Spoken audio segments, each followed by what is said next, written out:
This is CUNY TV, the City University of New York. Hello, I'm Doug Muzzio. This is City Talk. Teacher evaluations and the release of the so-called teacher data reports have been big news in New York City and New York State for weeks. They've produced dueling headlines and dueling spin. Not surprisingly, they have produced acrimony between the teachers' union and the city, but more surprising, it's produced a conflict between the current school's chancellor, Dennis Walcott, and his predecessor, Joel Klein. What's a parent to do? And the rest of us to think.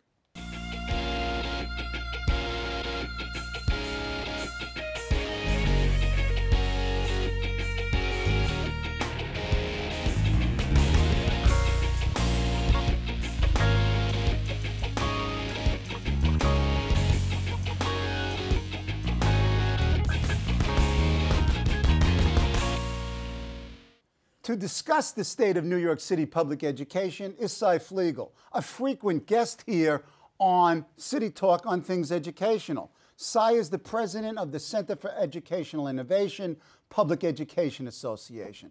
He served for 30 years in the New York City public schools as a teacher and then as a nationally recognized innovator in East Harlem's Community School District 4. He's the author of the acclaimed and influential Miracle in East Harlem, The Fight for Choice in Public Education. Welcome back, Cy. It's been a long time, and we've got a lot to talk about. It's good to be back. Okay, so let's start with these teacher evaluations and these teacher data reports. What are we talking about here? What are these reports? Well, because of Race to the Top, which is the federal program that gives close to $5 billion to schools, public schools throughout the country, one of their major requirements is that there be a state evaluation system of teachers that includes student progress. And basically, that means student progress on whatever the state tests are. So that requirement is what has led to what this issue of evaluating teachers based on pupil performance. So that's one of the things that's going on. So it's the Obama National Education Policy. That's right. It's part of it. It certainly right. is. And the state has to reinforce it, and the city has to. So, but what's the problem? The union has to sign off on this. Now, if the union doesn't sign off on it, New York State loses $700 million. New York City loses $200 million. That's a very tough position to be in. To lose especially $1 billion. When things are very tough for teachers. So there was this standstill between the union and the system. So the system tried, and I think in a very honorable way, to bring in an evaluation system. Charlotte Danielson is a big name in teacher effectiveness. Mm-hmm. Not evaluation, because honestly, she didn't think her system should be used for evaluation. But it basically gives teachers a different approach and supervisors on how to improve teaching. So for example, it changes the conversation between supervisors and teachers. It asks teachers to reflect on their own work. It is based on observations only on evidence of what really happened. Mm-hmm. So in some places they actually have a camera or a tape recorder or something. So when they sit down to talk, there's an understanding. You agree this happened, right? It's not my bias. This is what I'd like to see happen. This is what happened in the classroom. So we thought that that was a very good sign, and I think the union initially was pleased with it. So naturally, no one has signed off on anything. So things got, I think, heated up. Now, I also think they got 18,000 teachers to be evaluated. This is the New York City Department of Education. Got them to do that. And part of the problem is the principals and the teachers were promised that this would never be published. So let's take a look at what's happening now. Go ahead. Look, I'm not an expert on statistics or testing, but you don't need to be an expert to know that it's one thing that teachers should be evaluated, and you got to consider pupil performance. And then, and in some ways, you've got to include standardized testing. Testing, right? It's part of it because so much happens in a kid's life. Do they get promoted? Do they get into a special high school or good high school? Do they do well on their SATs? And do they do well in their subsequent life of education? What happens? So what is clear to me, though, and that's why I say you don't have to be an expert, publishing the names of individual teachers makes no sense to me whatsoever. And I'll tell you why I think it's so. And I don't think the department really wanted that to happen. And I believe Dennis Walcott, because he's an honest guy. It's clear. Didn't Dennis have an op-ed piece in the Daily News? And he said, you know, I don't like these. I don't want this. Right. Okay, so obviously that was not their intent. Well, it wasn't Walcott's intent, but I think it was certainly Joel Klein and Mayor Bloomberg's intent. Well, see, that I don't know, but I would... One could reasonably speculate that somebody, I'm hearing, encouraged the paper, the Times, to file a FOIL. I don't know. Well, I mean, the story is that DOE officials went out and asked reporters who covered them to foil the reports. Okay. I mean, like, I guess Elliot Spitzer did in Troopagate with the reporter from the Times-Union. Okay, so this is what I think is the part of the big problem. What's the result? Low morale, teachers no longer trust the system. And from a strategic point of view, I imagine Michael Mulgrew, the head of the UFT, is very excited. I think the department has helped him organize his teachers. I mean, the Times headline on Monday, February 27th, with the release of teacher data, setback for union turns into a rallying cry. It's almost the law of perverse consequences. That's right. It produced the exact opposite consequence of what they wanted. So that's a shame. And what's even more serious, when I say you don't have to be an expert, did you see that the margin of error can be anywhere from 10% to 60 or 70%? It's criminal. Now, it's criminal. I'm a survey researcher. A 10% margin of error, forget 10%. It's garbage. Would you accept it no, in anything? In anything. No. So that tells me they really didn't want it. Why did they publish that? Why did they say in that? Anyone who reads that is going to say, wait a minute. A margin, in some cases, as high as 70%. Well, don't say anyone. If you looked at the editorial on February 28th, New York Post, they think it's wonderful. Well, and that's part of the spin war that in some cases people are buying into this, and news media with a political agenda are buying into it. Michael Mulgrew in the ads for the United Federation of Teachers reproduced this formula.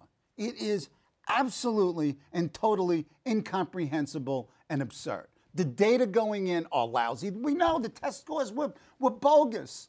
So they're doing it on bogus test scores with incomplete data and terrible methodology. Come on. So there's something wrong, right? Oh, thank you. Okay, we both After agree. I just had, a coronary. We both agree on that. So what is the result? Because we're not firing all these teachers. And I'm told, because we're involved in a lot of schools, there are actually teachers in tears. They should never have published that. It was not intended to do that, and they shouldn't have done that. Now, Mulgrew has an interesting argument. If the department says, well, we didn't want it published, which they're saying, maybe they should have joined in the suit to prevent it from being published. Yeah, but you know that wasn't the case. I mean, it seems to me as an outsider, a cynic, a political scientist, that you had an administration, Joel Klein and the mayor, who don't like unions, don't like the UFT, and there was an element of threat and retribution in this, and it backfired. Well, that kind of stress is no good for the system or for the kids. And what I'm afraid of, what's going to happen after this. We have two very fine examples. You take the fine city of Atlanta. where 168 teachers confessed to cheating on the test. Now, why do you think they did that? There was tremendous pressure on them that the test was the single factor determining who they are, what they are, and so on. And I understand the same thing is happening in Washington. So I would not be shocked to discover that there's cheating will be going on in the future. Well, it's analogous to the quotas and the cheating in New York City police crime statistics. It forces you to ever greater achievements. And how do you get these achievements? You make them up. You make them up. Well, that would be very sad for kids. Now, on another way, since I mentioned kids, and we seldom do, what would you think of a teacher who published the scores of failing youngsters? You'd want to hang them. You'd say, how could you possibly do Right. this?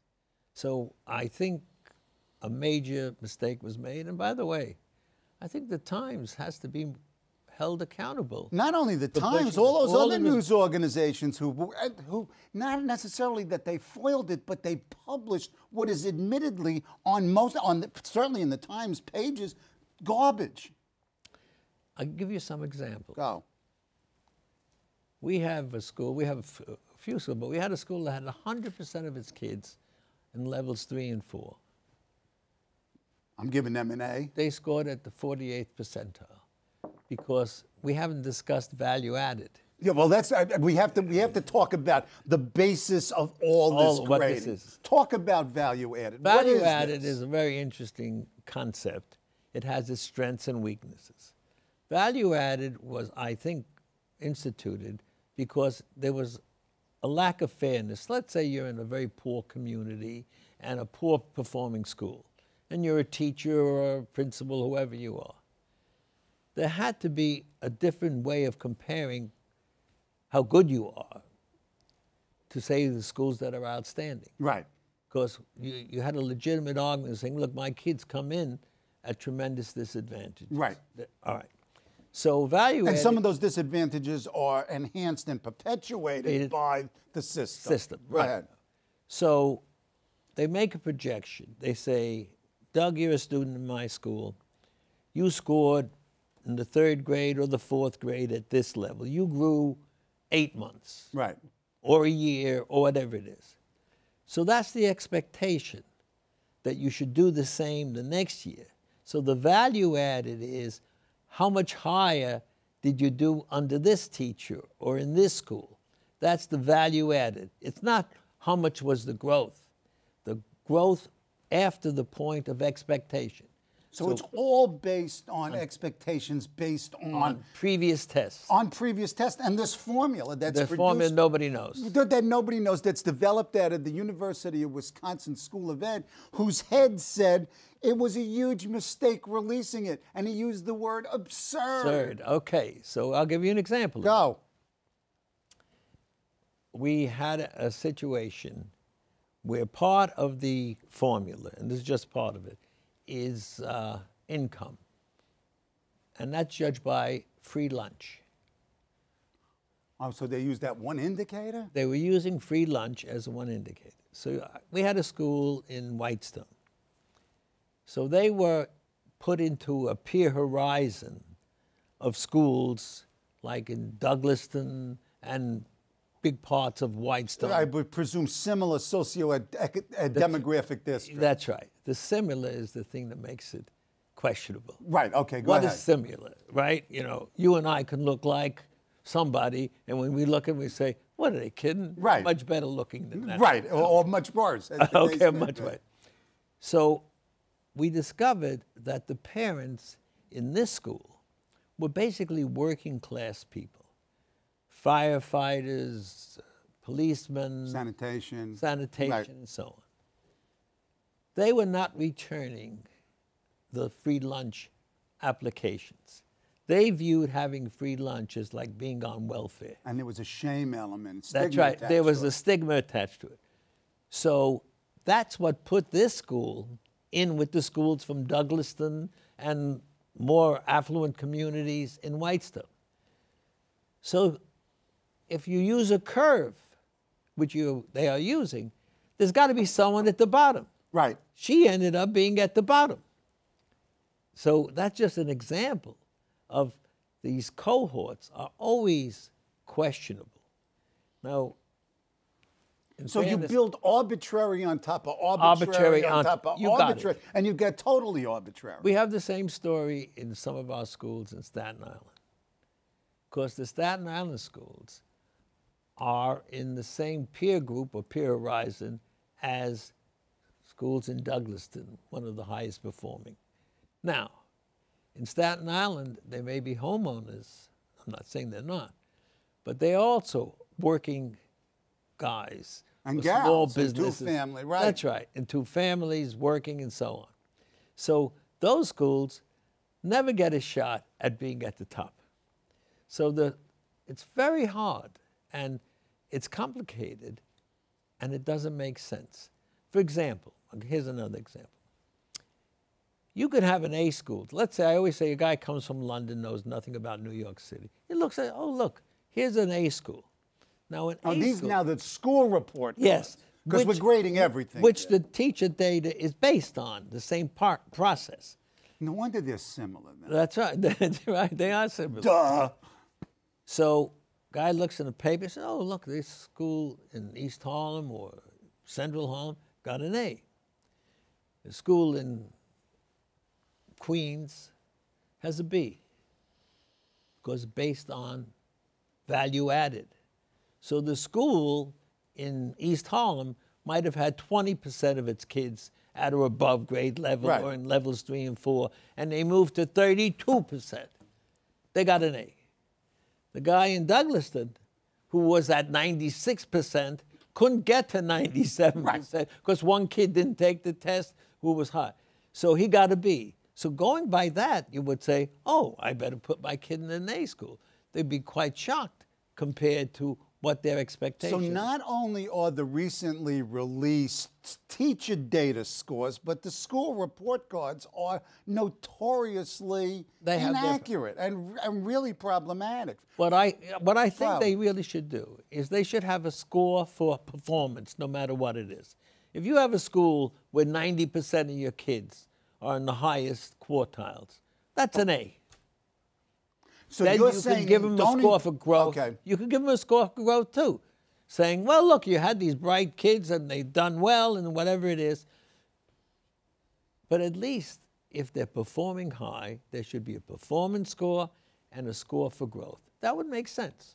A, B, B. Okay, wait a minute. A, B, B, A. Okay, so it makes sense. Is it going to happen? And if not, why not? I don't know why it's not happening. That's why I say I'm not an expert on statistics and testing. And I think you'd have to be an expert on politics and psychology. But I think so. But they're admitting there are flaws. That's what they're saying. Or else, why would they put it in with the ratings? I'm sure when you saw 50% was the average. Margin of error. I said to myself, this is nuts. It could be. If the data's bad and the formula's bad, it certainly could be. Okay. You made a good point earlier. Go ahead. When we were talking. You said, imagine going to a doctor, and he said, I'm taking your blood pressure. However, the measure of error is 60 points. Right.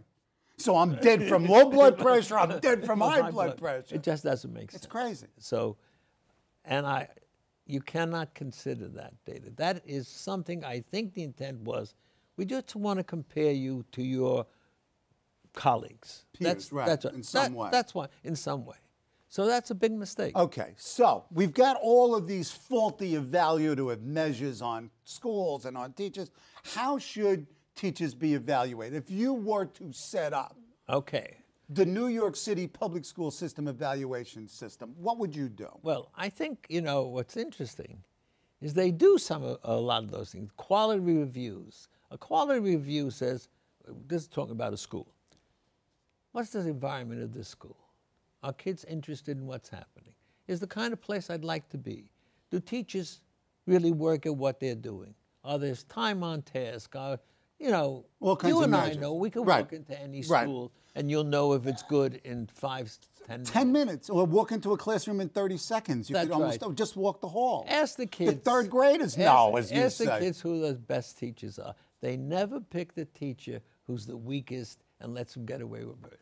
They'll say something like, she's mean, but she's very good. Ah, see, that's what I want. I want mean, but very good. That's right. So you should be able to use portfolios, nice word for kids' work. Right. When I was a teacher, I had a file for every kid. In September, I had them write something. And then I could show you in June. I'd say, you tell me, has this kid improved? Sure, in writing? and you could do the same thing with math, Math any or subject. anything else. So portfolios. Portfolios. Peer review is something we found in our Teacher Incentive Fund, PIGS program, is one of the most popular things that teachers are willing to have. Having their peers come in and evaluate them, give them lessons, talk about the lessons they give. That's another thing. Observations. There should be many more informal observations and formal. There should be informal conferences and formal conferences. There should be workshops to really help teachers so that, look, you don't have to be a genius to know if a school is a good school. Most parents know that. And most parents know who the good teachers are. Right. But let's take another look at, because it is disturbing. What could possibly happen? Now I'm in a school and kid does something wrong. Parent comes and says, who are you to tell me my kid has done something wrong? You got a 3 on the rating, right?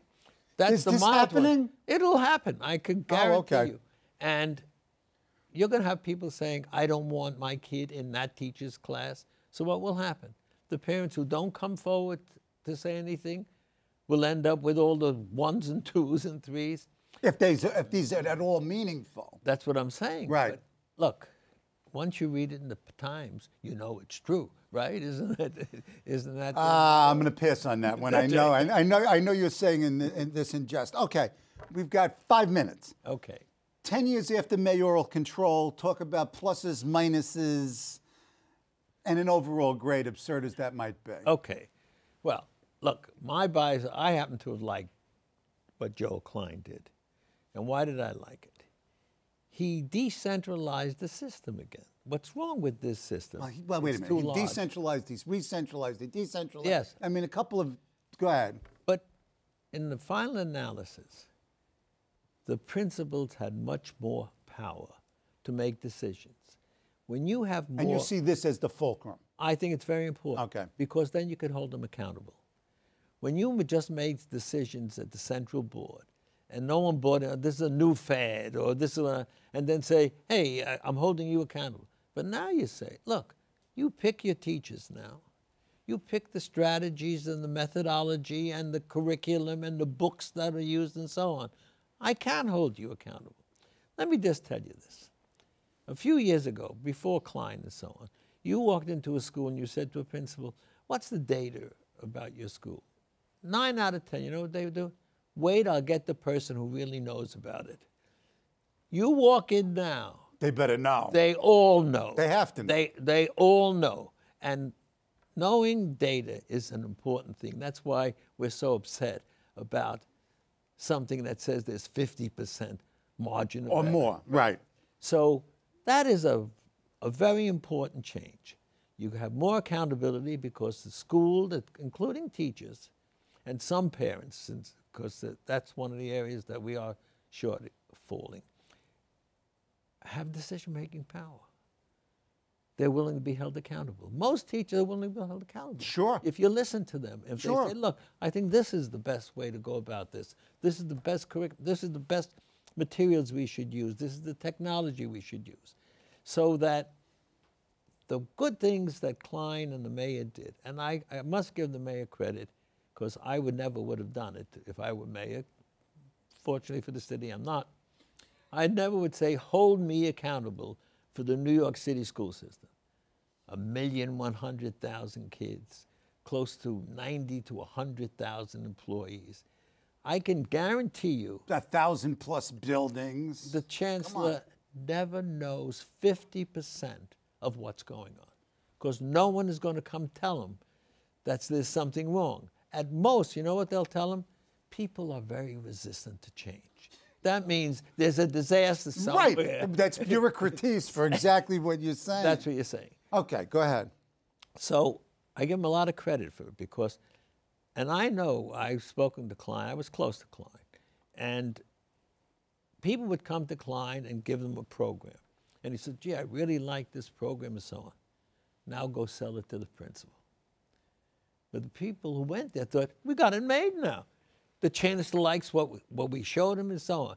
Now go sell it to the principal. That means the principal and the staff had more power deciding what will happen in this. Rather than the central board. Rather than the central board. Okay. That is critical thing. Okay. So, but eventually the mayor, you know, dumps Klein. Yes. He throws him under the bus. That's right. I think the mayor would be the first to admit that he made a major mistake. What, hiring him in the first place or throwing him under the bus? No, hiring Kathy Black. Oh. She never stood a chance to begin with. But, so that's an important thing. You got to give him credit when he said, hold me accountable. Because most mayors were the critics of the system. I remember Bobby Wagner. He was the president of the board, yep. Was the biggest critic of the system. Yep. And the mayors always were critical of the system. So we give them credit for that. I give them credit for that. So I would say I'd give them a B+. Ooh, you're pretty I'm an easy. easy mark. After all these bad tests that they foisted off on the general public? I'm not talking about what happened now. You said from the time that Klein and the mayor became accountable. Oh, sure. Right. Okay, that's right. A legalistic view. So the bottom line is that we're moving forward. We haven't moved forward far enough. And we're throwing roadblocks in front of our success. That's right. We're dynamiting the road in front of us, no? That's a sad commentary, but I think it's true. You're coming back at the end of the semester so we can continue this conversation? Yeah. Because this isn't going to blow over. This is fundamental. This is going to be here for quite a while. My thanks to Seymour Fliegel for being on the show. For more information about CEI-PEA's programs and initiatives, check their website, the CEI-PEA.org. Join us next week when my guest will be Tom Robbins, reporter extraordinaire, here on CUNY TV.